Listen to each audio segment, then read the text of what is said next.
नमस्कार. आजचा प्रश्न खूप महत्वाचा आहे. आपण आपल्या आजूबाजूला अनेक केसेस पाहतो, अनेक घटना ऐकतो सुद्धा. त्यातली एक घटना म्हणजे एका शाळेतल्या मुलीने आत्महत्या केली.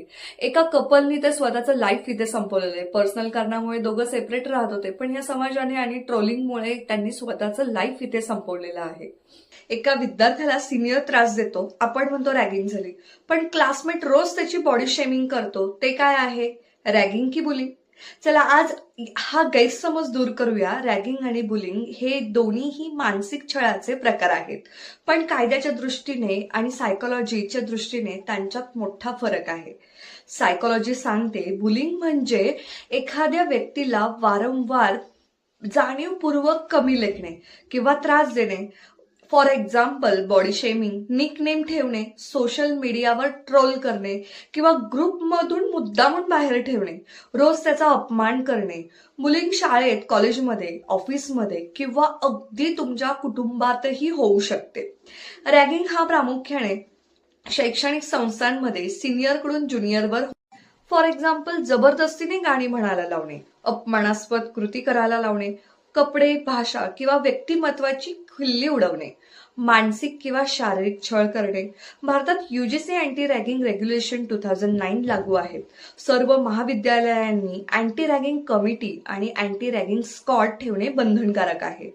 गंभीर प्रकरणात तर सस्पेन्शन, रेस्ट्रिकेशन्स, ऍडमिशन कॅन्सल करणे, स्कॉलरशिप बंद करणे आणि आदी कृत्यानुसार BNS अंतर्गत गुन्हा नोंद करणे हे बंधनकारक आहे. बुलिंगसाठी स्वतंत्र कायदा नाही, पण जर बुलिंगमध्ये धमकी, मारहाण, सायबर छळ किंवा लैंगिक छळ किंवा आत्महत्येस प्रवृत्त करणारी कृत्य असतील तर परिस्थितीनुसार BNS, IT ऍक्ट किंवा पोक्सो ऍक्ट अंडर कारवाई होऊ शकते. कल्पना करा की एका कॉलेजमध्ये सिनियर ज्युनियरला दररोज अपमानित करतो. हे रॅगिंग आहे. पण तोच ज्युनियर पुढे जाऊन क्लासमध्ये दुसऱ्या विद्यार्थ्याला रोज बॉडी शेमिंग करतो. आता ते रॅगिंग नाही तर ते बुलिंग आहे. व्यक्ती बदलली, जागा बदलली, पण मानसिक जखम तितकीच गंभीर राहिली.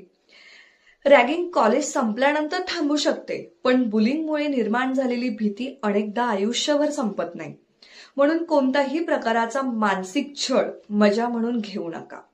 जखम शरीरावर असेल तर ती दिसते, पण शब्दांनी केलेली जखम अनेकदा पदवी मिळाल्यानंतरही मनातून जात नाही. म्हणून रॅगिंग असो किंवा बुलिंग, मौन नाही तर आवाज उठवा. कमेंट करा तुमच्या कॉलेजमध्ये किंवा शाळेमध्ये रॅगिंग किंवा बुलिंगचा अनुभव तुम्हाला आलेला आहे का, आणि हा एक्सपिरियन्स किंवा हा प्रश्न तुम्ही कशारित्या सॉल्व्ह केला. अशाच लिगल सायकोलॉजिकल कन्सेप्टसाठी, लिगल अवेअरनेससाठी मला फॉलो करायला विसरू नका.